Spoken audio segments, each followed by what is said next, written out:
Alhamdulillahirabbil alamin. Wa bihi nasta'inu ala umurid dunya waddin. Wa nusalli wa nusallimu ala nabiyil karim. Nabiyina Muhammadin wa ala alihi wa ashabihi wa man tabi'ahum bi ihsanin ila yaumiddin.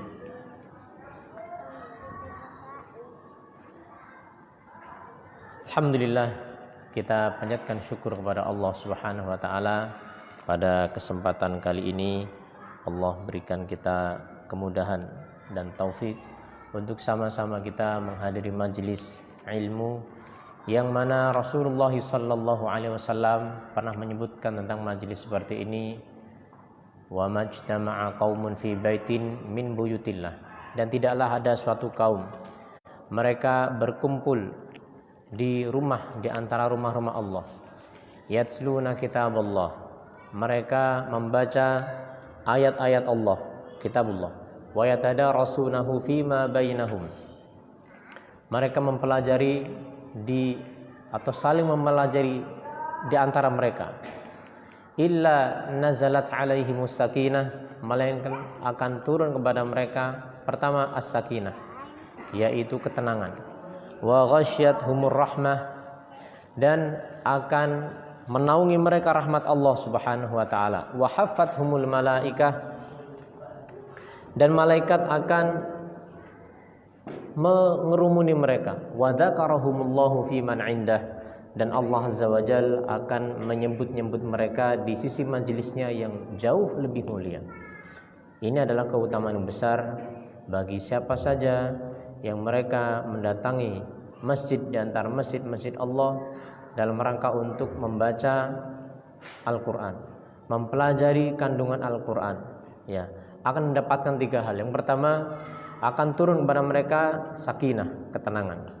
Sehingga kalau seseorang itu merasa sumpek hidupnya, cobalah datang ke majelis ilmu yang di situ dibacakan ayat Allah, ya. Demikian juga penjelasan tentang ayat Allah, baik dari sisi akidahnya, tafsirnya, atau misalnya dari sisi kandungan ibadahnya, akhlak, dan yang lainnya. Yang kedua, akan mendapatkan rahmat Allah Subhanahu wa taala, kasih sayang Allah. Kemudian yang ketiga, jamaah sekalian rahimani wa rahimakumullah, Allah akan wa dzakarahumullah, Allah akan menyebut-nyebut Bapak fulan, Bapak fulan, Bapak fulan. Di mana Allah menyebut itu? Fi man indah, di sisi majelis yang ada di sisi Allah, ya. Di majelis yang ada di sisi Allah Subhanahu wa taala, di mana di situ ada malaikat Allah Subhanahu wa taala. Malaikat juga hadir. Malaikat juga hadir di majelis seperti ini. Allah Subhanahu wa taala punya malaikat yang bertugas untuk mencari majelis ilmu, untuk hadir dan duduk, ya. Maka dari itu jamaah sekalian, baik dari kalangan jin dan manusia, ya, ya, Allah berfirman, wa ma khalaqtul jinna wal insa illa liya'budun. Kita semuanya, manusia yang sekarang terlihat dan jin yang tidak terlihat, maka ingatlah bahwa Allah Subhanahu wa taala telah menciptakan saya dan Anda semuanya untuk beribadah hanya kepada Allah Subhanahu wa taala. Wa ma khalaqtul jinna wal insa illa liya'budun. Ma'asyiral muslimin dan muslimat, jamaah sekalian rahimani wa rahimakumullah. Pembahasan hari ini adalah pembahasan yang penting yang berkaitan dengan Al-Fatihah, sebuah surat yang Rasulullah sallallahu alaihi wasallam sebutkan a'dhamu suratin fil Quran, seagung-agung surat dalam Al-Quran, ya. Surat yang Rasulullah sallallahu alaihi wasallam juga sebutkan la salata liman lam yaqra bi Fatihatil kitab. Tidak sah salat orang yang tidak membaca Al-Fatihah. Tidak sah salat. Sebuah surat yang merupakan Ummul Quran, induk Al-Quran, karena pokok-pokok ajaran Al-Quran kembalinya ke surat ini. Maka dari itu dengan memohon pertolongan kepada Allah Subhanahu wa taala, kita akan coba memperbaiki bacaan Al-Quran kita, khususnya Al-Fatihah. Yang mana Al-Fatihah ini para ulama semuanya rahimahumullah, mereka menaruh perhatian besar tentang Al-Fatihah dari sisi bacaan. berdasarkan sabda Rasulullah sallallahu alaihi wasallam yang tadi, yang kemudian Allah Azza wa Jal sebutkan di dalam Al-Qur'an ya tentang Al-Fatihah ini banyak ya. Sab'ul mathani ya. 7 ayat yang diulang-ulang. Maka dari itu insyaallah taala kita akan mempelajari tentang bagaimana cara membaca Al-Qur'an ya, khususnya Al-Fatihah, yang para ulama mereka memperingatkan tentang kesalahan dalam membaca Al-Fatihah. Secara umum jamaah sekalian, kajian kita ini 2 bagian. Jadi waktu yang sempit ini kita akan coba bagi menjadi 2. Kata para ulama, mala yudraku kulluh la yutraku julluh. Apa-apa yang tidak bisa diambil semuanya, ya sudah, jangan ditinggal semuanya. Lumayan ya. Kita dapat 1 ayat 2 ayat, 1 faedah 2 faedah. Alhamdulillah. Bagian pertama adalah kita akan secara amali, praktek, kita akan perbaiki bacaan Al-Qur'an, khususnya Al-Fatihah. Bagian yang kedua kita akan ambil faedah dari tafsir yang merupakan kitab ringkas dalam tafsir ya, tafsir kontemporer Al-Mukhtasar fi Tafsiril Qur'anil Karim, ringkasan tafsir Al-Qur'an. Baik, Al-Fatihah kata para ulama, saya sebutkan di antaranya Imam Ibnu Qudamah rahimahullah ya, di mana beliau mengatakan tentang Al-Fatihah, khususnya Anda yang kemudian bertugas untuk menjadi imam dari imam-imam masjid ya. Wa in amma ummiyan wa qari'an a'adal qari'u wahdahu, sampai seperti itu. Kalau seandainya orang yang enggak benar baca Al-Fatihah itu mengimami seseorang yang tidak benar juga baca Al-Fatihah, tidak mampu baca Al-Fatihah karena satu dan lain hal, dan juga mengimami seorang yang qari mampu membaca Al-Fatihah dengan benar, maka apa? A'adal qari'u wahdahu. Seorang yang qari mampu membaca Al-Fatihah dengan benar, dia tidak sah sholatnya dan dia harus mengulang sholatnya. Sampai seperti itu. Dalam kesempatan yang lain beliau mengatakan, wa man taraka harfan min hurufil Fatihah, barang siapa yang dia meninggalkan satu huruf dari huruf Al-Fatihah, li'ajzihi anhu, karena dia enggak mampu mengucapkannya, au abdalahu bi ghairihi, atau dia ganti huruf itu. Contoh misalnya ya, ketika seseorang umpamanya membaca tidak mampu dia mengucapkan ain, huruf ain. Ini berbahaya ketika seseorang itu dia mengimami, kecuali ketika dia mengimami orang yang sama-sama nggak bisa ngomong ain. Ya, sebagian misalnya mereka membaca dengan, mohon maaf misalnya, nastangin, iyyaka na'budu wa iyyaka nasta'in. Ini keluar dari huruf ain dan tidak ada huruf ngain dalam huruf hijaiyah, terlebih Al-Fatihah. Kenapa? Nabi mengatakan la salata liman lam yaqra bi Fatihatil Kitab. Tidak bi Fatihatil Kitab. Tidak sah salat orang yang tidak baca Al-Fatihah. Karena Al-Fatihah rukun salat. Al-Fatihah merupakan rukun salat. Ya.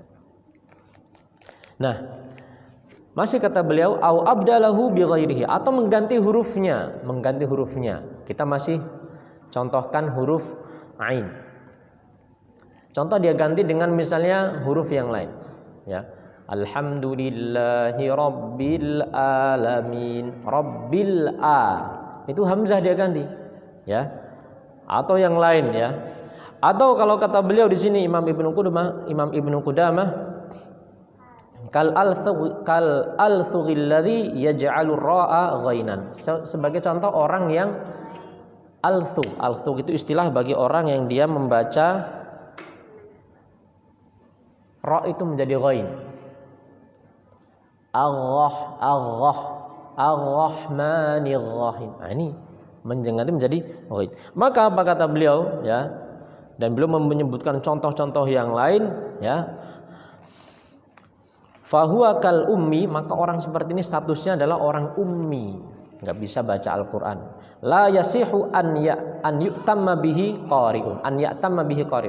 Tidak sah salat seorang qari yang mampu membaca Al-Quran di belakang orang seperti ini. Wa yajuzu likulli wahidin minhum an ya'umma mithlahu. Boleh kalau orang seperti ini itu mengimami orang yang sama-sama tidak mampu membaca Al-Quran. Jadi sampai seperti itu. Ya. Bahkan kata beliau, masih kata Imam Ibnu Qudamah, wa in kana yaqdiru ala islahi syai'in min dzalika falam yaf'al lam tasihha salatuhu wala salata man ya'tamma bi. Kalau seandainya dia itu sebenarnya mampu memperbaiki bacaan Al-Fatihah tapi enggak memperbaiki, enggak mau, ya, tidak dia lakukan, tidak sah salatnya. Bayangkan, tidak sah salatnya. Kenapa? Rukun salat itu diantaranya apa? Al-Fatihah. Makanya ya, para ulama mereka tidak ada ulama yang tahawun meremehkan Al-Fatihah yang penting mah bunyi, ya. Tidak. Imam An-Nawawi, saya nukilkan satu lagi dari imam-imam besar kaum muslimin. Ya. Beliau mengatakan, in kana lahnan, kata Imam Nawawi rahimahullah, in kana lahnan la yughayyirul ma'na. Kalau kesalahannya itu tidak mengubah makna, ya, maka sahhat salatuhu, sah salatnya. Seperti apa sih salat yang atau lahan atau kesalahan yang tidak mengubah makna? Semisal seseorang itu mengucapkan alhamdulillahu rabbil alamin. Alhamdulillahu. Ini kata beliau, ya. Ini masih sah. Kenapa? Ini mengubah harokat tapi tidak apa? Merusak makna. Baik, masih kata Imam Nawawi. Wa in kana yughayyir. Kalau seandainya salahnya dia itu merubah makna, contoh Rabbil alamin tadi itu rubah maknanya sudah. Nastangin itu rubah maknanya sudah. Apa kata beliau? Ya, beliau memberikan contoh. Semisal kadhammitai an'amta alaihim au kasriha. Semisal seseorang baca kayak gini. Siratal ladzina an'amtu alaihim atau siratal ladzina an'amti alaihim, maka apa kata beliau? Tubtiluhu. Kesalahan itu membatalkan salatnya. Salatnya batal. Ya, salatnya batal. Ya. Semisal lagi kata beliau, kata Imam Nawawi, kaqaulihi as-siratal mustaqim. Harusnya apa? Mustaqim, ya. Nah, jamaah sekalian rahimani wa rahimakumullah. Dua nukilan ini kiranya cukup bagi kita untuk melecut semangat kita memperbaiki bacaan Al-Quran, wabil khusus Al-Fatihah terlebih dahulu. Baik, saya akan mulai dengan membaca dan nanti mohon itu diikuti. Setelah itu nanti secara global saya akan isyaratkan hal-hal yang mungkin terjadi kesalahan. Kesalahan membaca Al-Quran itu ada dua. Kesalahan yang parah yang mengubah makna. Yang kedua adalah kesalahan yang tidak parah, dalam arti kesalahan yang khafi. Yang ngerti itu adalah orang yang memang belajar, ya. Kesalahan yang kedua ini, ya, itu tidak merusak Al-Fatihah tetapi mengurangi kesempurnaan bacaan. Ya, tidak mengubah makna patokannya. Kalau kesalahan yang pertama itu mengubah makna. Baik, kita akan isyaratkan dan mohon bisa Bapak, Ibu atau jamaah sekalian bisa mengikuti. Saya akan baca dari ayat yang pertama. Ayat pertama menurut riwayat Hafs an Asim, Al-Quran atau mushaf yang kita ambil, kita pegang, kita baca hari-hari ini. Ayat pertama adalah basmalah. Bismillahirrahmanirrahim. Ya. Saya akan mulai ta'awud dan mohon untuk bisa diikuti. Baik.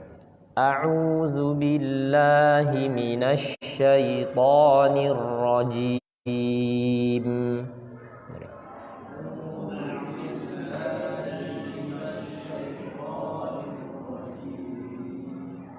Bismillahirrahmanirrahim.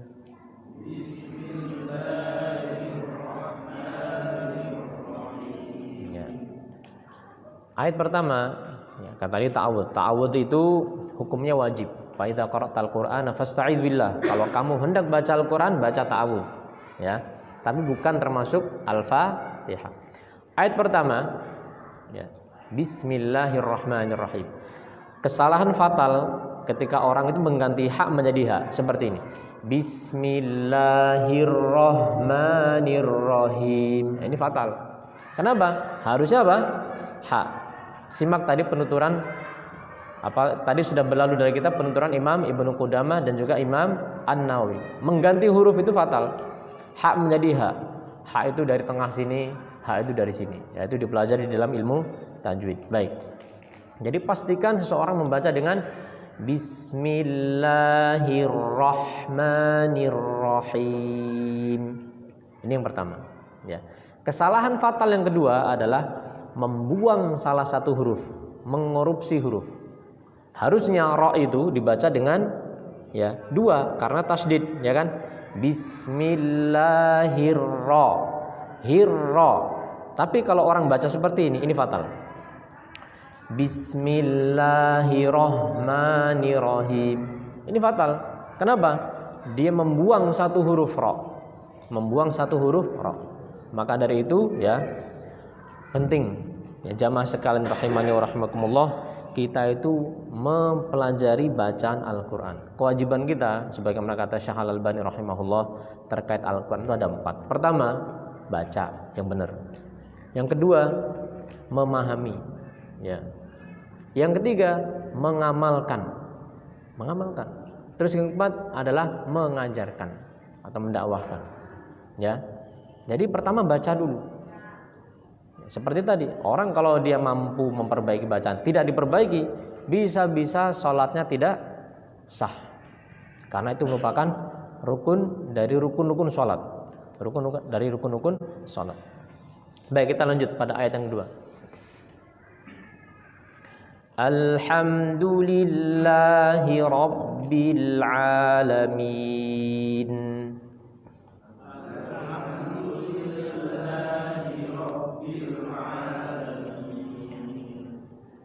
Kesalahan yang mungkin timbul ketika mengucapkan ayat yang kedua ini, kesalahan fatal maksud saya, sekali kesalahan fatal. Semisal seorang baca begini, Alhamdulillah, alhamdu, dia ganti dengan apa?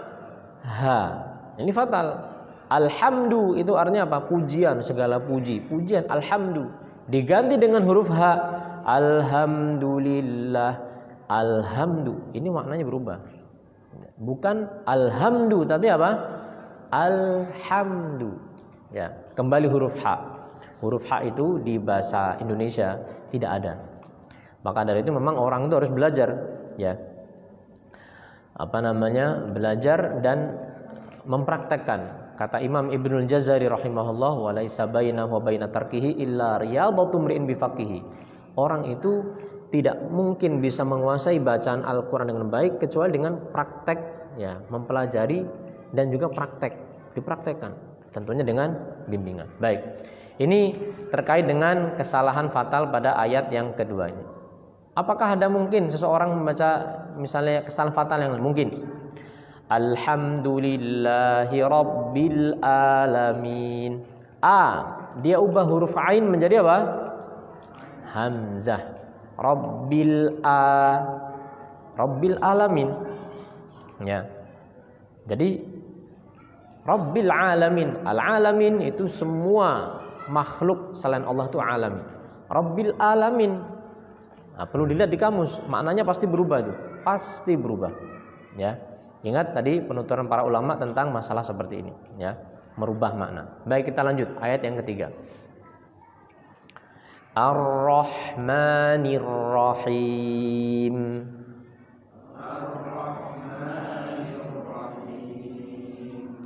Nah, ketika seseorang membaca dengan misalnya, ya sama di sini huruf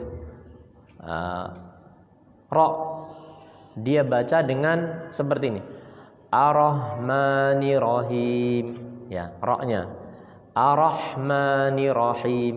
Ini fatal. Kenapa? Dia membuang satu huruf ra. Harusnya apa? Ar-ra, ya.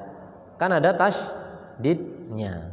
Ar-Rahmanir-Rahim.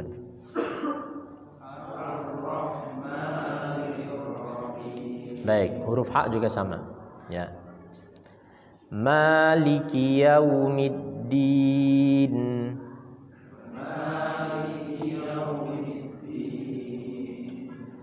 Nah, di sini ya mungkin ya Bapak Ibu pernah mendengar ada yang baca dengan pendek, maliki yaumiddin. Maka di riwayat yang kita pakai, riwayat Hafs an Asim yang umumnya kita pakai itu dibaca panjang seperti mushaf yang tertulis.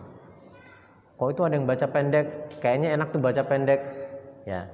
Jamaah sekalian rahimani wa rahimakumullah, para ulama khususnya ulama qiraat, mereka melarang dari yang namanya talfik. Talfik itu apa? Nyampur-nyampur gitu. Ya. Kalau es campur enak. Tapi kalau bacaan Al-Qur'an enggak boleh dicampur-campur.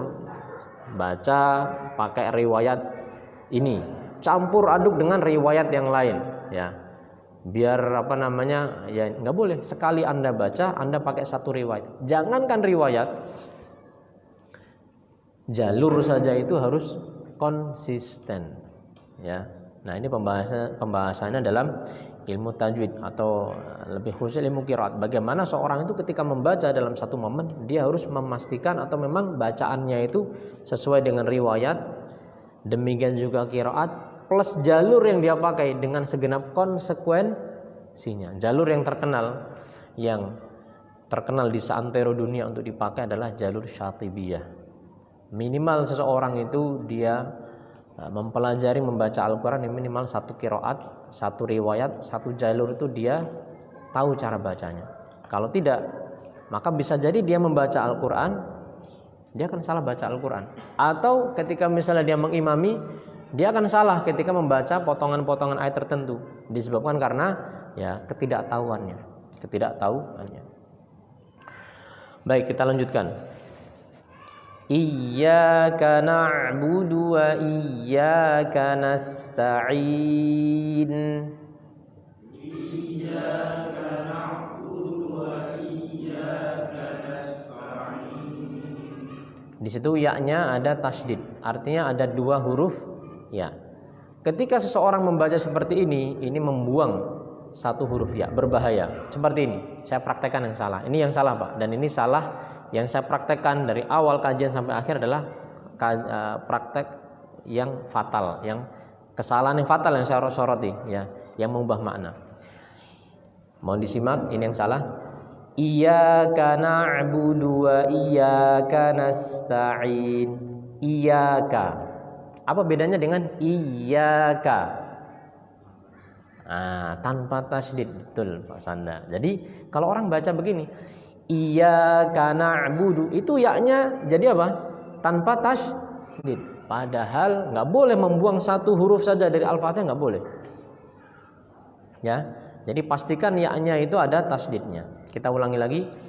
Iyyaka na'budu wa iyyaka nasta'in. Iyyaka na'budu wa iyyaka nasta'in. Nah, ya, termasuk yang fatal adalah menambahkan huruf mat panjang pada belakang huruf dal seperti ini. Iyyaka na'budu wa iyyaka nasta'in. Iyyaka na'budu wa itu memanjangkan apa? Memanjangkan dal. Padahal dalnya pendek atau panjang? Pendek, nggak boleh. Itu namanya menambahkan satu huruf. Jadi Al-Fatihah itu tidak boleh, dan sebenarnya semua Al-Quran nggak boleh ditambahkan satu huruf atau dikurangi satu huruf saja secara sengaja. Kalau nggak sengaja bagaimana? Nah, nanti pembahasan berpindah pada hukum imamah. Makanya Syekh Ibnu Utsaimin rahimahullah, ketika beliau pernah mendapatkan pertanyaan bahwasanya di tempat kami ya itu imamnya tidak benar membaca Al-Fatihah, bagaimana nasihat Anda? Maka beliau mengarahkan, yang seperti itu sampaikan kepada ya, kalau di sana kan ada yang ngurusin penunjuk imam itu. Ya mungkin kalau di kita ini ada kayak DKM atau apa. Sampaikan kepada DKM bahwasanya apa? Imamah itu urusan besar. Bukan, mohon maaf, dipilih berdasarkan umur, tidak mesti. Bukan juga, ya mohon maaf lagi misalnya di sebagian tempat itu, semoga tidak di sini ya, berdasarkan donasi. Nah, berdasarkan apa? Yang nyumbang paling gede, atau misalnya yang paling lama di komplek itu misalnya. Tidak. Tetapi memang imamah ini kata Nabi sallallahu alaihi wasallam, al-imamu dhamin. imam itu menanggung sholat orang yang belakang. Jadi ya hendaknya seseorang itu memperhatikan masalah Fatihah, baik dia sebagai seorang imam maupun sebagai seorang makmum. Baik, kita lanjutkan. Ihdinas siratal mustaqim.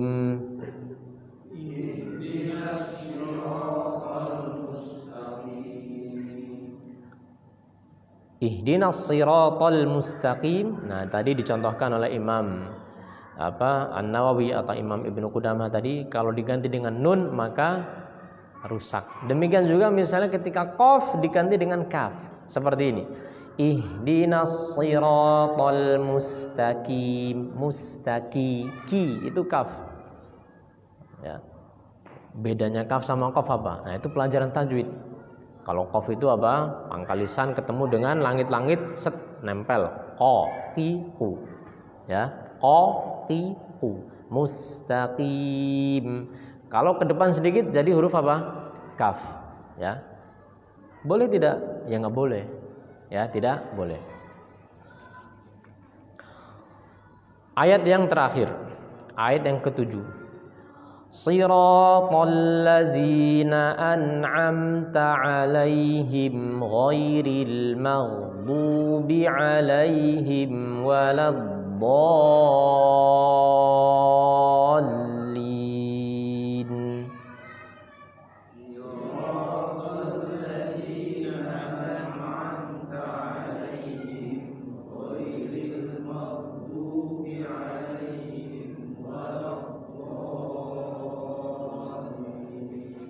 Baik. Kesalahan mungkin muncul wabil munasabah atau ngomong-ngomong terkait dengan kesalahan membaca Al-Quran. Syekh Muhammad Musa Al-Nasr, salah satu dari murid Syekh Al-Albani rahimahullah, ya, Syekh Muhammad Musa yang beberapa kali berkunjung ke Indonesia, sudah meninggal juga beliau rahimahullah. Punya buku, judulnya apa? Saya lupa judulnya, tentang 1000 kesalahan membaca Al-Fatihah. 1000 loh kesalahan dalam membaca Al-Fatihah. Baik, ayat yang ke-7, termasuk kesalahan yang parah adalah orang membaca dengan seperti ini. Siratal lazina. Dia ubah zal menjadi apa? Zai.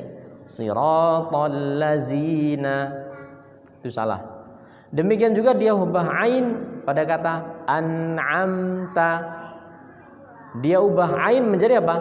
An'amta.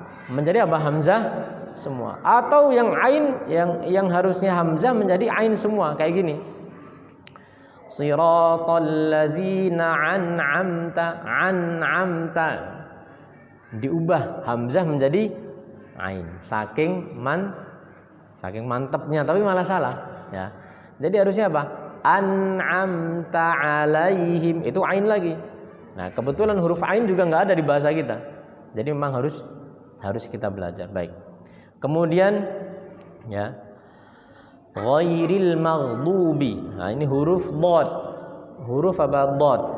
Bahasa Arab itu diantara julukan yang lainnya adalah lughatul dhad, bahasa dhad. Kenapa? Dhad itu tidak ada bahasa lain yang punya huruf dhad. Huruf dhad tidak sama dengan huruf dal. Kalau orang mengubah menjadi huruf dal, bunyinya seperti ini. Ya, saya praktekkan yang salah. Ghairil maghdubi alaihim waladdo. Do. Nah, padahal bukan do. Yaitu huruf dhad, ya. Dan orang Arab tidak mengenal yang namanya dal mufakhamah, dal yang ditebalkan. Waladdo menjadi waladdo. Baik. Jadi kita akan coba ulangi lagi untuk yang dari ghairil maghdub. Ghairil maghdubi alaihim waladdallin.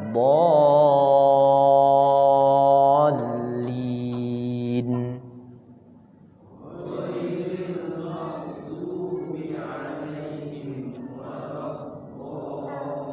waladdallin. Nah. Ya.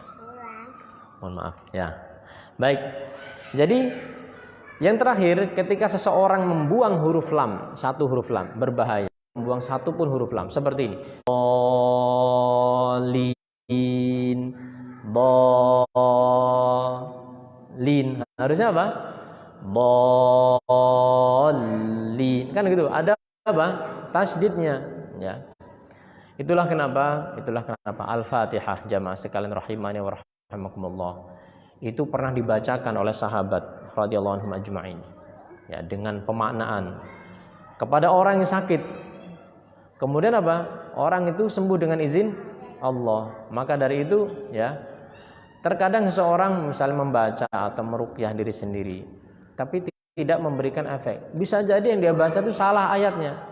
Kita sedang mencontohkan Al-Fatihah. Ya, mungkin di waktu lain kita akan ambil ayat-ayat yang mungkin umum kita baca, ayat kursi kah, tapi bisa jadi salah baca, ganti huruf atau misalnya diubah panjang pendeknya, ya. Baik jamaah sekalian rahimani wa rahimakumullah, ini terkait dengan dari sisi tahsin al-qiraah, memperbaiki bacaan Al-Fatihah. Ya, sebenarnya kesalahan membaca Al-Fatihah itu memang banyak. Orang baca seperti ini.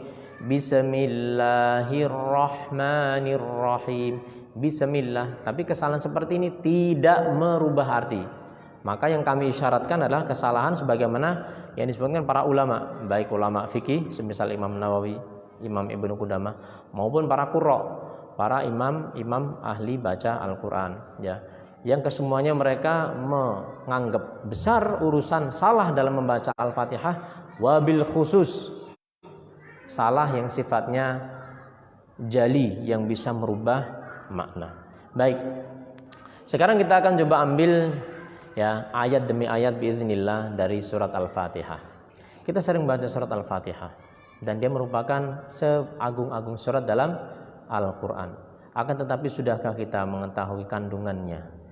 Minimal secara globalnya. Ayat ini Allah Subhanahu wa ta'ala, surat ini Allah mulai dengan firman-Nya Bismillahirrahmanirrahim. Makna Bismillahirrahmanirrahim di situ adalah isti'anah, meminta pertolongan, ya. Bismillahirrahmanirrahim, yakni maksudnya adalah bismillahi abda'u qira'atal Qur'an musta'inan bihi ta'ala mutabarrikan bidzikri ismihi. Ini saya ambil dari kitab Mukhtasar fi Tafsir, ya. Saya tidak terjemahkan semuanya, tapi saya langsung isyaratkan saja. Bismillahirrahmanirrahim maknanya adalah dengan memohon pertolongan kepada Allah Subhanahu wa ta'ala. Aku memulai membaca Al-Qur'an, meminta pertolongan. Siapa Allah? Ar-Rahman Ar-Rahim, ya. Bismillahirrahmanirrahim. Ar-Rahman adalah nama di antara nama-nama Allah Subhanahu wa ta'ala, sebagaimana juga nama Allah yang merupakan Allah itu sendiri adalah nama Allah, ya, kekhususan bagi Allah Subhanahu wa ta'ala. Makna Allah itu adalah Al-Ma'bud, Allah yang diibadahi, dialah yang diibadahi, Al-Ma'budu bihaqqin. Ar-Rahman yaitu Zu rahmatin wasi'ah, Allah yang maha memiliki rahmat yang luas. Bismillahirrahmanirrahim, luas rahmat Allah. Allah itu memberikan rahmat, kasih sayang, ya, tidak berbilang yang dikasih sayangi. Orang mukmin, orang kafir dapat rahmat Allah yang sifatnya umumnya. Contoh, ya, dari udara, air, sama kan? Udara yang dihirup orang kafir, orang mukmin sama. Matahari sama, airnya sama, ya. Ini adalah rahmat Allah yang luas, mencakup seluruh makhluk, yang mukmin maupun yang kafir. Ar-Rahim. Apa kalau diterjemahan kita, Pak? Maha penyayang, maha pengasih, nggak pilih kasih. Kalau itu Ar-Rahman. Ar-Rahim, maha penyayang. Apa maksudnya Ar-Rahim dalam bahasa Arab? Ar-Rahim yakni Zu rahmatin wasilah, yang memiliki rahmat yang bersambung, ya. Di mana bersambungnya rahmat Allah Subhanahu wa taala ini ya, bersambung selepas seseorang mukmin itu meninggalkan dunia ini. Allah mengatakan di dalam Al-Qur'an, wa kana bil mu'minina rahiman. Allah itu terhadap orang mukmin rahiman. Tidak ada dalam Al-Qur'an wa kana bil mu'minina rahmanan, tidak ada. Yang ada adalah rahiman. Bagaimana gambaran dari rahmat Allah, kasih sayang Allah bersambung ini? Yaitu adalah ketika kita di dunia sekarang ini, kita bareng-bareng sama orang kafir. Sama-sama dapat minum, dapat udara, dapat makan, dapat matahari. Begitu maut datang atau hari kiamat, maka rahmat Allah Subhanahu wa taala itu terputus kecuali bagi orang mukmin. Kalau orang kafir sudah selesai jatah kasih sayang Allah kepada mereka di dunia ini, ya, mereka dikasih makan. Orang mukmin masih ada. Itulah rahmat Allah yang sifatnya bersambung. Ya. Gambarannya seperti apa? Gambaran bentuk rahmat Allah yang Allah berikan kepada seorang mukmin ketika dia hendak meninggal, pas meninggal, setelah meninggal, hendak meninggal, Allah Subhanahu wa taala mengatakan, Innal ladzina qalu rabbuna Allahu tsumma istaqamu tatanazzalu 'alaihimul malaikatu alla takhafu wa la tahzanu wa abshiru bil jannati allati kuntum tu'adun. Yang artinya, sesungguhnya orang-orang mereka mengatakan Tuhan kami adalah Allah, dan mereka istiqomah sampai akhir hayat mereka. Ketika mereka, Allah akan turunkan malaikat menenangkan orang mukmin ketika hendak meninggal. Apa kata malaikat itu? Alla takhafu wa la tahzanu. Enggak usah takut dan tidak usah sedih. Ya. Nahnu auliyaukum. Kami adalah penolong-penolong kalian fid dunya.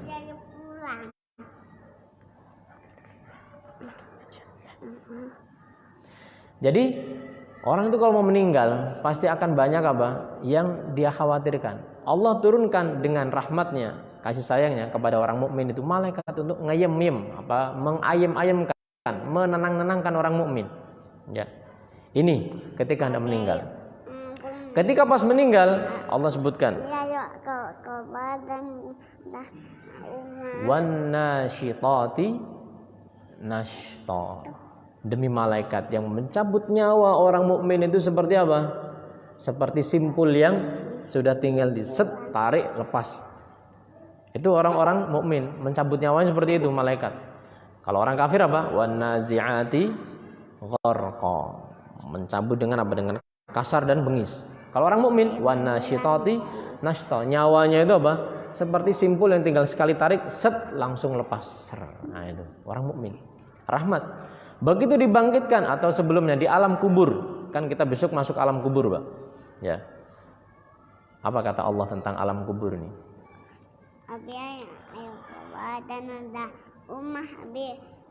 Tentang alam kubur Allah Subhanahu wa taala sebutkan bahwa yusabbitullahu alladzina amanu bil qauli tsabiti fil hayatid dunya wa fil akhirah. Kita akan ditanya, semua manusia ditanya, yang mukmin yang kafir akan ditanya, siapa Tuhanmu? Bertanya pertama. Yang kedua, siapa atau apa agamamu? Yang ketiga, apa atau siapa nabimu? Ya, jadi yang pertama Tuhan, kemudian yang kedua adalah agama, yang ketiga adalah nabi. Itu yang nanya bukan sembarang orang. Bukan sembarang malaikat. Malaikat itu dua, ya. Ngeri, satunya biru, satunya hitam, akan digoncang itu. Tapi ini jangan digoncang, Pak. Ini kalau digoncang tumpah nih. Jadi yang ditanya itu digoncang. Digoncang sehingga hanya orang-orang yang Allah berikan keteguhan itu yang bisa menjawab. Allah katakan yutsabbitullahu alladzina amanu bil qauli tsabiti fil hayatid dunya fil akhirah. Allah memantapkan hati orang-orang beriman di dunia dengan qauli tsabit, dengan perkataan yang mantap. Allah akan bantu untuk menjawab pertanyaan, siapa Tuhan, siapa apa agamamu, dan siapa nabimu. 3 pertanyaan yang menentukan Menentukan apa? Menentukan kebahagiaan kita. Ya. Makanya ya Syekh Muhammad At-Tamimi rahimahullah atau Syekh Muhammad bin Abdul Wahhab punya buku namanya Al-Usul Ats-Tsalatsah. Ya, itu intinya adalah mempersiapkan kita supaya bagaimana kita mengenal Tuhan kita. Nanti biar bisa jawab. Ya, mengenal agama kita, biar bisa jawab. Mengenal Nabi kita, biar bisa menjawab kalau ditanya. Ya. Maka dari itu penting kita untuk mempelajari agama dan juga mengenal Allah serta mengenal Nabi Muhammad sallallahu alaihi wasallam. Ini ayat yang pertama, bismillahirrahmanirrahim. Pelajaran yang bisa diambil dari ayat ini adalah bagaimana kita senantiasa meminta pertolongan kepada Allah Subhanahu wa taala dalam segala urusan. Jangan seseorang itu ketika dia melakukan apapun dia menggantungkan pada kemampuan dirinya. Kenapa? Dia butuh meminta pertolongan. Makanya kullu amrin la yubda'u bil basmalah fahuwa aqta atau kama qala alaihi salatu wassalam. Setiap perkara yang tidak dimulakan dengan basmalah, enggak dimulai basmalah, itu dia terputus dari barokahnya, ya. Terputus dari barokahnya. Maka bismillahirrahmanirrahim mengajarkan kepada kita untuk meminta pertolongan kepada Allah dalam segala urusan.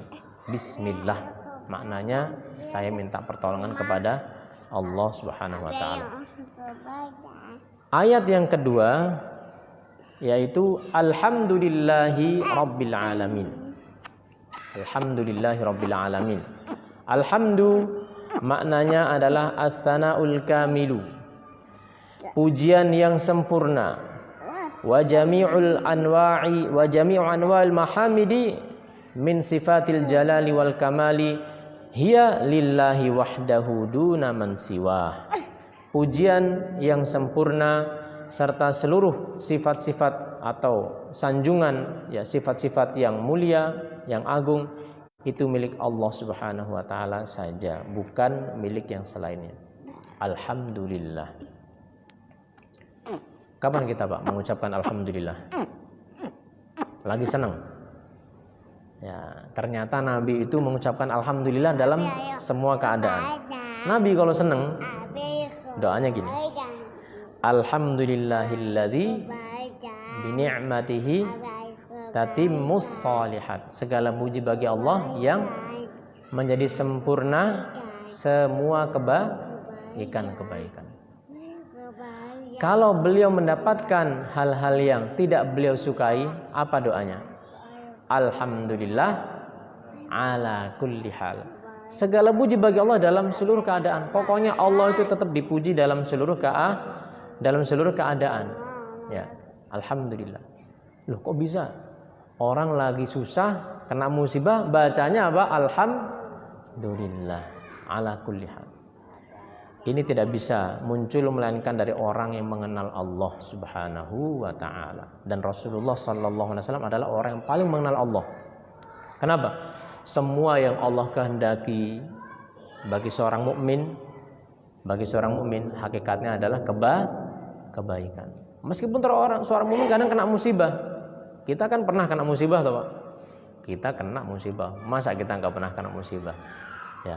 Semua orang di dunia itu kena musibah. Akan tetapi musibah yang menimpa orang mukmin itu kebaikan baginya. Nabi alaihi salatu wasallam mengatakan, ya, menakjubkan urusan orang mukmin itu. Semua urusan itu baik baginya. Kalau dia mendapatkan kebaikan, dia bersyukur dan itu kebaikan. Kalau dia mendapatkan keburukan, apa yang dia lakukan? Bersabar dan itu juga baik bagi dirinya. Maka dari itu seorang mukmin itu ya tetap mengucapkan alhamdulillahirabbil alamin. Lagi susah, lagi sumpek, lagi kena musibah, baca Al-Fatihah tetap alhamdulillahirabbil alamin. Kenapa? Ya dia memuji Allah. Wa asa an takrahu syai'an wa huwa khairul lakum wallahu ya'lamu wa antum la ta'lamun.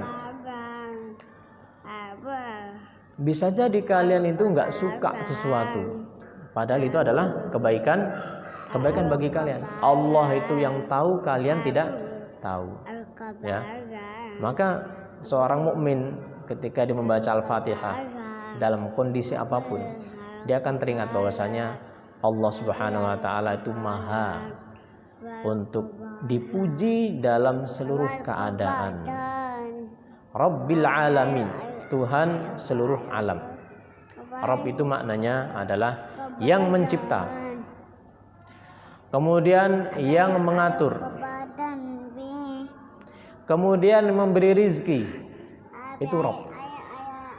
Sehingga ketika seseorang itu mengucapkan Alhamdulillahi Rabbil Alamin, itu maknanya dia mengungkapkan segala pujian itu memang layak hanya untuk Allah yang Rabb, yang telah mencipta, yang telah mengurusi, yang telah memberi rizki seluruh alam ini, termasuk saya dan semua jamaah sekalian. Sehingga seseorang kalau baca Alhamdulillahi Rabbil Alamin, mestinya dia apa? Menyadari yang mencipta itu Allah, ya, yang ngurusi semuanya itu Allah. Jadi tidak ada tuh namanya Nyi Roro Kidul, itu nggak ada. Tidak ada Nyi Roro Kidul menguasai laut selatan, nggak ada. Alhamdulillahirabbil alamin kok. Hanya Allah saja yang mencipta laut dan semuanya, serta yang ngurusin, yang beri rezeki, ya. Tidak ada selain Allah yang ngurusi makhluk ini.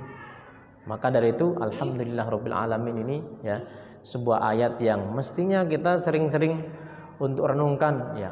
Ini memang Allah yang ngatur, ya, Allah yang beri rezeki dan seterusnya. Ar-Rahmanir Rahim telah tadi disebutkan maknanya, yaitu Allah memiliki rahmat yang luas dan Allah memiliki rahmat yang bersambung. Maliki Yaumiddin, penguasa hari pembalasan. Kenapa kok disebutkan penguasa hari pembalasan? Bukankah Allah penguasa semua hari? Bukankah Allah menguasai hari ini, hari kemarin, hari esok, dan seluruh hari? Maka dijelaskan oleh para ulama bahwa pada hari Yaumiddin, kelak hari pembalasan itu, nampak jelas kekuasaan Allah, nampak jelas kemahakuasaan Allah Subhanahu wa taala, di mana ketika itu tidak ada makhluk melainkan semuanya itu tertunduk. Mau yang di dunianya itu raja, ataupun presiden, ataupun jenderal sekalipun, ya, tetap nanti kalau sudah hari kiamat, fala tasma'una illa hamsa, semuanya tuh diem, cuman bisik-bisik, cuman gitu.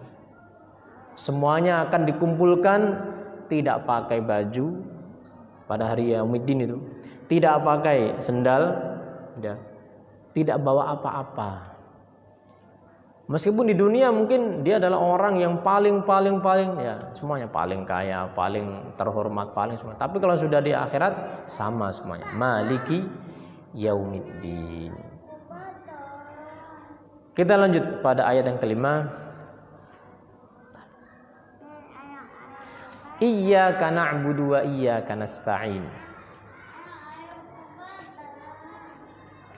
Iyyaka na'budu wa iyyaka nasta'in. Hanya kepadamu lah ya Allah kami menyembah, dan hanya kepadamu lah kami meminta pertolongan.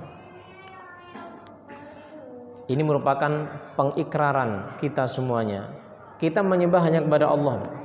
Jadi mestinya orang yang baca Al-Fatihah itu, kalau dia komitmen dengan bacaan Al-Fatihahnya, mestinya dia hanya mengarahkan seluruh ibadahnya kepada Allah Subhanahu wa ta'ala. Baik itu ibadah yang sifatnya hati. Ibadah hati itu kayak apa? Ya, cinta, mahabbah, rasa takut, kemudian tawakal, ya, berharap, ya, rohbah. Ibadah yang sifatnya lisan, contoh berdoa, ya, itu mestinya kepada Allah kalau orang baca Al-Fatihah dan komitmen dengan Al-Fatihahnya itu. Demikian juga ibadah anggota badan, sujud, sholat, ya, menyembelih, itu untuk Allah saja. Mestinya begitu. Iyyaka na'budu, Engkau sajalah yang kami sembah. Maka kalau orang baca Al-Fatihah, terus kemudian setelah selesai Al-Fatihah kemudian dia berbuat syirik, minta kepada misalnya orang yang sudah meninggal, minta kepada dukun, ini berarti apa? Enggak komit dengan apa? Al-Fatihahnya. Loh, katanya iyyaka na'budu. Ya. Kok apa? kok dia menyembah kepada selain Allah. Sudah adzan ya Pak? Kita biasanya adzan dulu ya. Oh ya baik. Insyaallah taala kita akan lanjutkan ba'da isya ya, ba'da isya باذنillah taala sedikit. Naktafi wa sallallahu ala Muhammadin wa ala alihi wa sahbihi wasallam walhamdulillahirabbil alamin.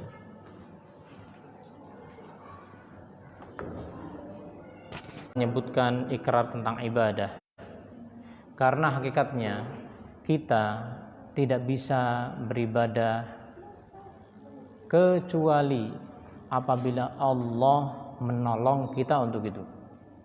Kita tidak bisa beribadah, tidak kita sholat, kita menunaikan zakat, kita saum, melainkan apabila Allah menolong kita untuk melakukan tersebut.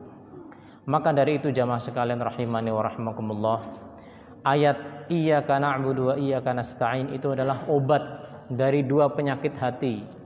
Yang ini kalau kita bahas ini membutuhkan majelis yang panjang. Benar. Dua penyakit hati yang besar. Yang pertama adalah syirik atau riya, salah satunya. Ini. Yang kedua adalah saudaranya riya, saudara kembarnya, yaitu ujub. Apa itu riya? Riya itu adalah izharul ibadah, menampak-nampakkan ibadah kepada manusia dengan tujuan untuk mendapatkan pujian. Itu namanya riya. Kalau menampakkan ibadah dengan tujuan agar dijadikan contoh, bukan riya. Bukan. Terkadang ibadah memang harus nampak. Sholat jamaah kayak gini nggak bisa sembunyi-sembunyi. Ya. Demikian juga misalnya seseorang berangkat haji, nggak bisa sembunyi, nggak bisa. Pasti akan dia harus menampakkan hal tersebut, ya. Dan juga ibadah-ibadah yang lain yang memang harus nampak, ya. Sholat Jumat. Maka obat dari penyakit riya adalah iyyaka na'budu. Ya Allah, kami hanya menyembah Engkau ya Allah. Kami nggak nyembah yang lain.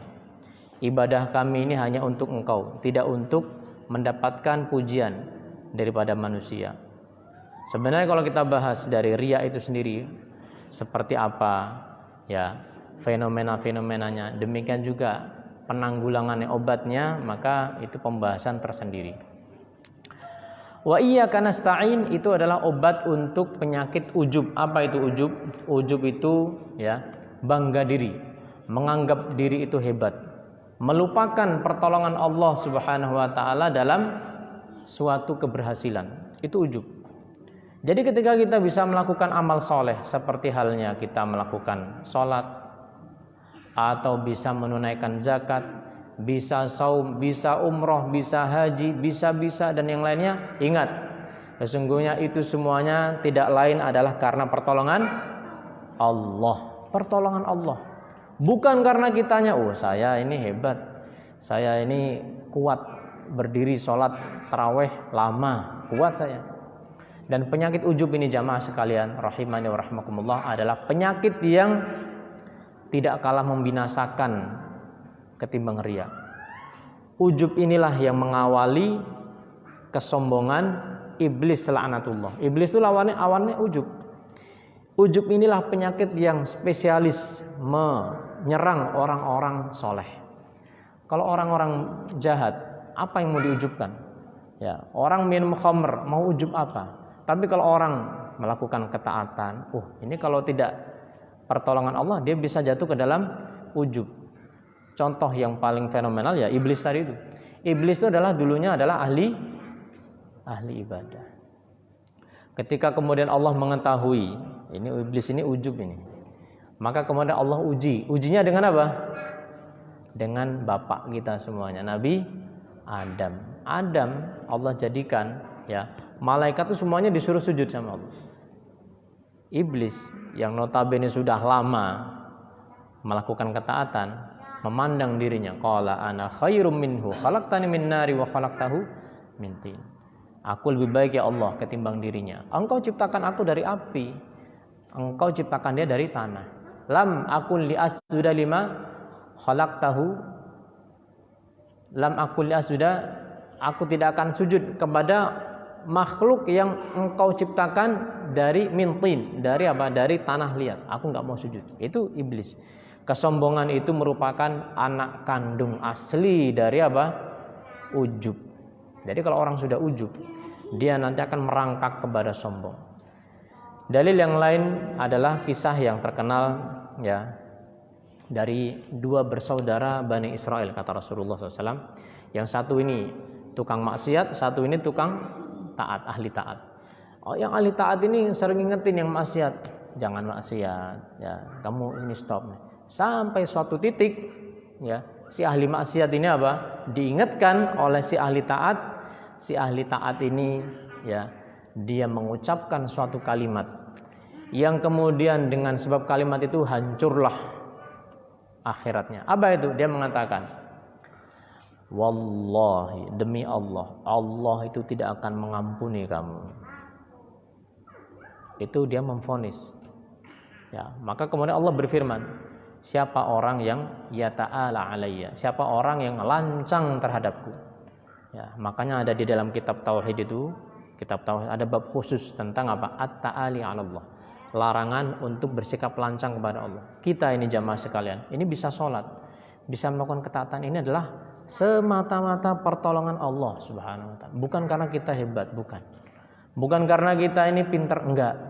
Ya, tetapi Allah itu yakhluqu ma yasha'u wa yakhtar. Allah itu menciptakan apa yang Dia kehendaki dan Allah itu memilih. Maka bersyukurlah kepada Allah kalau kita sudah bisa melakukan sebuah ketaatan. Nabi dalam sholat, dalam doa atau zikir habis sholat, apa zikirnya? Allahumma a'inni ala zikrika wa syukrika wa husni ibadatik. Ya Allah, aku minta tolonglah aku. Sehingga seorang itu hendaknya dia mengingat bahwa kebaikan semuanya itu dari Allah Subhanahu wa ta'ala. Ihdinas siratal mustaqim. Ayat selanjutnya, ya Allah, tunjukilah kami jalan yang lurus. Ini kata Syekhul Islam Ibnu Taimiyah, ayat beliau mengatakan yang maknanya, saya merenungkan doa di dalam Al-Quran. Ternyata saya dapati doa yang paling penting di dalam Al-Quran itu ada di surat Al-Fatihah. Doa mana? Ihdinas siratal mustaqim. Ya Allah, bimbinglah kami jalan yang lurus. Apa itu siratal mustaqim? Siratal mustaqim itu adalah Islam itu sendiri. Loh, kita kan sudah Islam. Kita minta Islam apa lagi? Ya. Kita minta agar Allah mengistiqomahkan kita di dalam Islam. Jadi kalau sekarang kita sudah menjadi kaum muslimin, alhamdulillah. Ya. Maka tinggal bagaimana kita istiqomah di atas Islam. Karena bisa jadi seseorang itu muslim terus akhirnya bagaimana? Waliyadzubillah murtad. Makanya Nabi Ibrahim alaihissalam dan Nabi Yakub alaihissalam mewanti-wanti, wassabiha Ibrahimu banihi wa Yaqubu ya baniya innallaha astafa lakumuddin fala tamutunna illa wa antum muslimun. Nabi Ibrahim mewasiatkan dan juga Nabi Yakub mewasiatkan kepada anak-anaknya apa? Sesungguhnya Allah sudah memilih Islam ini sebagai agama kalian. Maka jangan kalian mati kecuali dalam keadaan muslim. Artinya bisa jadi seorang itu Islam di sebagian hidupnya, terus apa? Keluar dari Islam. Na'udzubillah, tsumma na'udzubillah. Nah, bagaimana untuk istiqomah di dalam Islam? Ya tentunya itu pembahasan tersendiri. Kita harus apa? Ya, menuntut ilmu seperti ini, ya, memohon senantiasa petunjuk kepada Allah. Tidak menggantungkan pada kemampuan diri. Semuanya kita berikan atau kita minta tolong kepada Allah Subhanahu wa ta'ala. Ayat terakhir, ayat yang ke-7. Siratal ladzina an'amta 'alaihim ghairil maghdubi 'alaihim waladdallin. Allah menerangkan tentang jalan yang lurus itu apa? Itulah jalan orang-orang yang telah Engkau berikan nikmat atas mereka. Siapa itu? Dalam ayat yang lain Allah terangkan, ulaikal ladzina an'ama Allahu 'alaihim minan nabiyyin was-siddiqin wasyuhada'i was-salihin wa hasuna ulaika rafiqa. Mereka itulah orang-orang yang Allah telah berikan nikmat atas mereka dari kalangan para nabi, para siddiqin, para syuhada, para orang-orang soleh. Jadi 4 model inilah wa hasuna ulaika rafiqa. Itulah orang-orang yang sebaik-baik menjadi teman. Ghairil maghdubi alaihim, bukan jalan orang yang engkau murkai ya Allah. Siapa itu yang Allah murkai? Yaitu orang-orang dari kalangan Yahudi dan yang semisal dengan mereka. Kenapa mereka Allah murkai? Karena mereka cuma mengumpulkan ilmu tapi tidak beramal. Nas'alullaha as-salamah wal afiyah. Berilmu tapi tidak beramal dengan ilmu tersebut, itu orang Yahudi.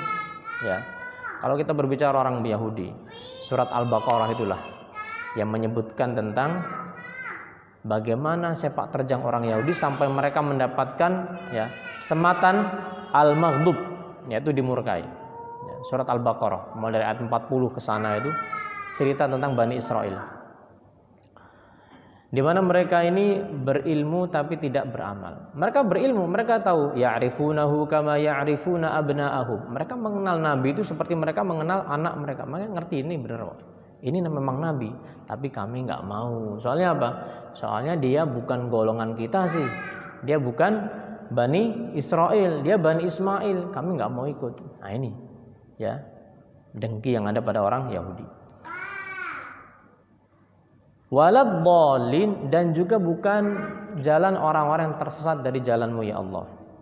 Yaitu bukan jalan orang-orang yang disebutkan mereka adalah kaum Nasara dan yang semisal dengan mereka. Ada apa dengan mereka? Mereka adalah orang-orang yang mereka beramal tapi tanpa tentang orang-orang katabnaha alaihim. Mereka membuat rohbaniyah. Apa itu rohbaniyah? Merahib-rahibkan, mengunci diri, merantai diri, ya, di loteng, tidak menikah. Kemudian mereka melarang dirinya dari beberapa makanan yang sebenarnya Allah halalkan. Itu semuanya mereka ada-adakan, inovasi tadi itu dalam rangka untuk mendapatkan atau mendekatkan diri kepada Allah. Dengan kata lain, seseorang yang dia ya melakukan perbuatan yang istilah syar'inya dalam agama kita itu perbuatan bid'ah. Apa itu bid'ah? Mendekatkan diri dengan sesuatu hal yang tidak dicontohkan oleh petunjuk Rasulullah SAW. Mereka membuat aturan-aturan dalam beragama. Ya, misalnya apa tadi? Tidak menikah, mengunci diri, tidak bersosialisasi dalam rangka untuk bertakarub kepada Allah. Itulah kenapa Allah sebutkan warahbaniyatani betada'uha. Mereka membuat kerahiban yang mereka buat-buat, maka tabenaha alaihim. Kami tidak perintahkan itu atas mereka. Ya, kami tidak perintahkan yang begitu-begitu. Ya. Maka dari itu jamaah sekalian rahimani wa rahimakumullah, ayat yang ketujuh ini mengajarkan kita, ayo kita itu menjadi orang yang berusaha untuk berilmu dan beramal, mempelajari dan mengamalkan. Ya, sedikit demi sedikit kita amalkan dari apa yang sudah kita ketahui, sembari kita meminta pertolongan kepada Allah Subhanahu wa taala dalam mengamalkan tersebut. Karena sesungguhnya ya tidak ada jiwa yang bisa beriman kecuali dengan izin Allah. Wa ma kana lil mu'minin an yu'mina illa bi wa ma kana li nafsin an tu'mina illa bi idznillah. Tidak ada jiwa yang bisa beriman kecuali dengan izin Allah Subhanahu wa taala. Ya, sebenarnya saya pribadi ini taksir atau sangat berkurang-kurang dalam menjelaskan makna Al-Fatihah ini, karena sungguhnya Al-Fatihah ini seagung-agung surat dalam Al-Quran. Dia layak untuk mendapatkan majelis itu bermajelis-majelis.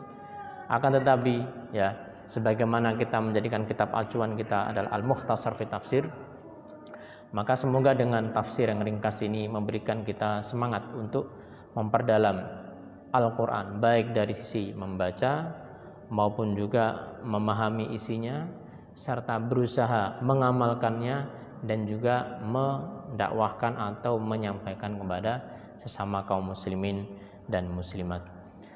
Barangkali ini yang bisa kami sampaikan. Ya, saya mohon maaf hari ini tidak bisa maksimal dalam menyampaikan ya dengan banyak hal-hal yang kurang berkenan dan kurang nyaman di hati jamaah sekalian. Silakan kalau ada pertanyaan mungkin saya akan berikan satu atau dua kalau ada. Kalau nggak ada ya sudah.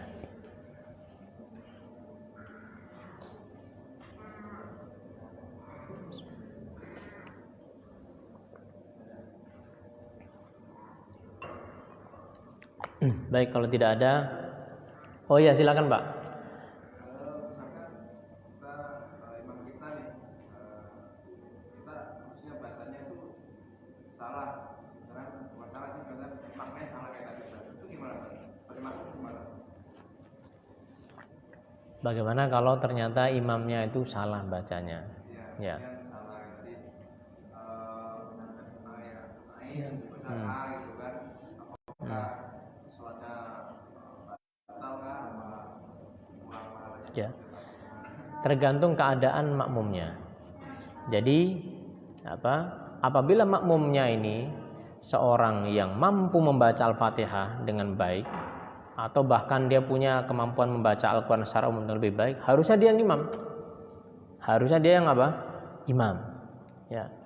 Nah, kalau ternyata imamnya itu yang seperti itu misalnya, maka menurut ulama ya, banyak ulama, nggak cuma satu, sholat dia itu nanti harus diulang karena harusnya dia tidak bermakmum kepada imam yang seperti itu. Harusnya diulang sholatnya. Ada fatwa yang semisal tentang masalah ini dan ini masalah yang memang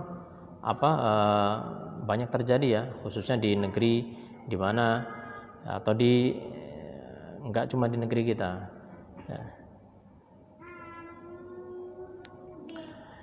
Ini saya bacakan tentang ini fatwanya cukup panjang dalam bahasa Arab ya. Kita akan ringkaskan saja.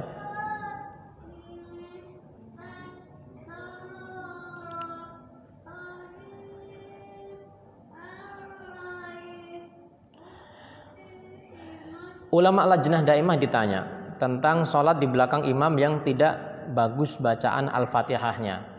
Apakah yang lebih utama? Apakah lebih utama dia sholat sendiri ataukah dia sholat di belakang orang tersebut? Ini langsung saya terjemahkan aja. Mereka menjawab, apabila Anda ingin sholat, fa idza aradta an tusalliya fa innaka tataharras sholata khalfa imamin yuhsinul qiraah. Kalau Anda pengen sholat, Anda itu pilih imam yang memang bagus. Dalam arti bagus itu bukan suaranya. Nomor satu itu bagus itu bacaannya. Beda antara suara dengan bacaan itu beda. Ya, itu pembahasan lain. Tapi yang jelas ngertinya kita itu bagus bacaan adalah dengan belajar. Ya, baik. Wa idza alimta an imamin annahu la yusanil qira'ata bima'na annahu yulhinu fil Fatihati lahnan yughayyirul ma'na mithla qawlihi iyyaka na'budu bi kasril kaf fala yajuzu an tusalliya khalfahu. Kata para ulama Lajnah Daimah. Kalau misalnya engkau tahu seorang imam itu tidak benar bacaan Al-Fatihahnya, misalnya dia mengubah harokat tadi, iyyaki na'budu misalnya, atau dia membaca dengan an'amta menjadi an'amtu alaihim, ya, maka kata mereka para ulama Lajnah Daimah, fala yajuzu an tusalliya khalfahu. Anda tidak boleh sholat di belakangnya. Terus bagaimana? Wal wajibu tanbihuhu fa in ajaba falhamdulillah. Yang wajib adalah mengingatkan beliau imam tersebut. Kalau beliau mau maka alhamdulillah, wa illa wajaba alaika an tuballigha anhul jihatal mukhtasah li ibdalihi bi imamin aslaha minhu. Kalau tidak mau maka wajib Anda sampaikan kepada yang berwenang. Di sana ada yang urusan begitu ya, untuk memperbaiki atau mengupgrade imam tadi atau mengganti imam itu ya. Jadi ini merupakan tanggung jawab besar bagi jamaah sekalian ya. Maka dari itu jamaah sekalian rahimani wa rahimakumullah ya, sebelum terjadi ada baiknya kita semuanya berusaha memperbaiki bacaan Al-Fatihah. Karena ya kita mungkin sholat hari-hari ini kan baca Al-Fatihah terus 17 kali. Ya, kita semuanya baik belajar misalnya dengan langsung talaki atau misalnya dengan di YouTube juga sudah banyak bagaimana memperbaiki bacaan Al-Fatihah. Seperti itu, semoga memberikan pencerahan, Pak. Ya. Setelah mempelajari kajian dari Ustaz itu agama itu paling takut semua gimana Pak? Nah ini semua itu gimana? Semuanya monggo-monggo. Ya. Jadi ini apa namanya merupakan tugas dari DKM ya. Ya, mohon maaf misalnya dari sisi ini untuk ya memilih imam itu dipilih memang, diseleksi. Kemudian apa? Ditetapkan ya, si fulan ya. Sembari apa? Sembari ada edukasi kepada umumnya jamaah untuk melahirkan regenerasi atau apa namanya, biar imamnya itu banyak, jadi pilihannya banyak. Kenapa kok begini-begini semuanya? Ya karena mungkin ya stok itu apa? Terbatas ya kan. Coba kalau misalnya semuanya bisa, siapa saja ya tidak mengapa. Ya, maka dari itu kita mulai dari yang paling mendasar yaitu Al-Fatihah. Ya. Ketika seorang memang memiliki kemampuan, maka hendaknya dia jangan kemudian apa? Menyembunyikan nikmat Allah. Oh, saya misalnya seorang bisa terus kemudian saya nggak enak. Ya. Ternyata di situ apa namanya? Dia malah mengajukan orang yang dia tahu ini nggak bisa, ini dosa. Dia tahu si fulan ini misalnya tidak bisa membaca dengan baik, dia ajukan, maka ini ya dosa karena dia mengkhianati amanah. Ya, tentunya dengan cara yang baik, seseorang hendaknya dia memperbaiki keadaan masjid di sekitarnya dan tidak menimbulkan apa?